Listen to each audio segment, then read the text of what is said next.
Halo semuanya, di sini kita bakal ngebahas tuntas salah satu profesi yang lagi naik daun banget sekarang, Project Manager.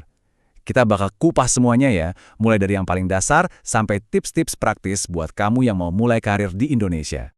Pernah kepikiran gak sih gimana caranya sebuah ide keren, entah itu bikin aplikasi baru, ngebangun gedung tinggi, atau bikin sebuah acara besar, bisa berubah dari yang tadinya cuma di angan-angan, jadi sesuatu yang beneran ada.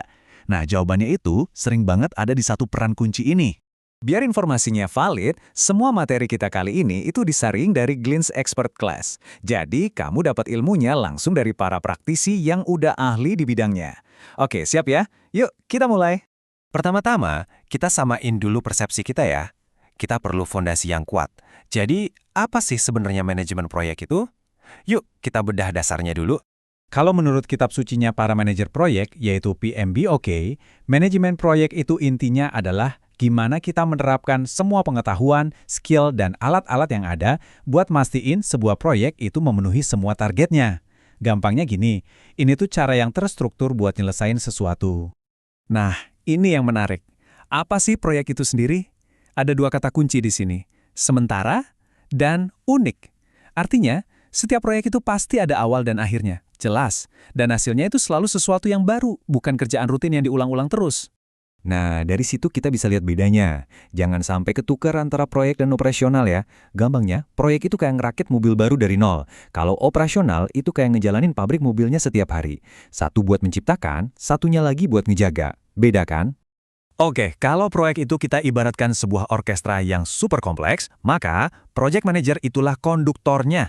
Dia mungkin nggak mainin semua alat musik, tapi dialah yang mastiin semuanya main bareng secara harmonis biar jadi karya yang keren banget. Jadi apa aja sih kerjaannya si konduktor ini? Ya, dia yang merencanakan semuanya dari A sampai Z, ngatur tim, budget, dan waktu. Terus dia juga harus bisa membaca kemungkinan adanya risiko, sambil terus mantau progres biar semuanya tetap di jalur yang benar sampai tujuannya tercapai. Tapi, jadi PM itu ada tantangannya. Ini poin yang krusial banget. Seorang PM itu butuh otoritas yang diakui. Jadi, tanpa dukungan dari para stakeholder dan tanpa wewenang yang jelas, percuma. Rencananya bisa jadi hebat banget, tapi bakal susah banget buat dieksekusi.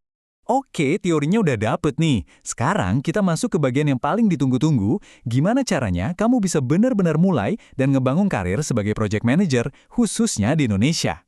Nah, kabar baiknya adalah nggak ada satu jalan paten buat jadi PM. Banyak banget loh yang pindah jalur dari peran teknis. Contohnya nih, seorang software engineer yang udah jago sama hal-hal teknis, dia bisa banget ngembangin diri buat ngelola proyek secara keseluruhan. Justru latar belakang kamu itu bisa jadi kekuatan unik kamu. Terus gimana soal sertifikasi? Perlu nggak sih? Jawabannya perlu. Itu semacam validasi kalau kemampuan kamu tuh emang diakui. Tapi, apa wajib? Nah, ini nggak selalu. Kamu harus sesuaikan sama kondisi kamu sekarang. Tipsnya, jangan langsung incar sertifikasi yang paling susah atau mahal. Mulai aja dulu dari yang paling relevan dan terjangkau buat kamu saat ini. Dan yang terpenting, kamu harus ingat ini. Manajemen proyek itu seni, bukan ilmu pasti. Ada aturan mainnya, ada SOP-nya. Anggap aja itu kanvasnya. Tapi gaya kepemimpinan kamu itu kuasnya. Seorang PM yang hebat itu tahu kapan harus ikut aturan dan kapan harus pakai intuisi dan kreativitas buat mecahin masalah. Jadi kuncinya adalah nemuin keseimbangan antara standar yang ada dan sentuhan personal kamu sendiri. Sebagai penutup, saya mau ninggalin kamu dengan kutipan ini. Perjalanan karir itu adalah bagian dari perjalanan kita bertumbuh. Jadi sabar ya sama proses kamu sendiri, karena investasi terbaik itu adalah investasi ke diri sendiri. Nah, kira-kira apa langkah pertama yang bakal kamu ambil setelah ini?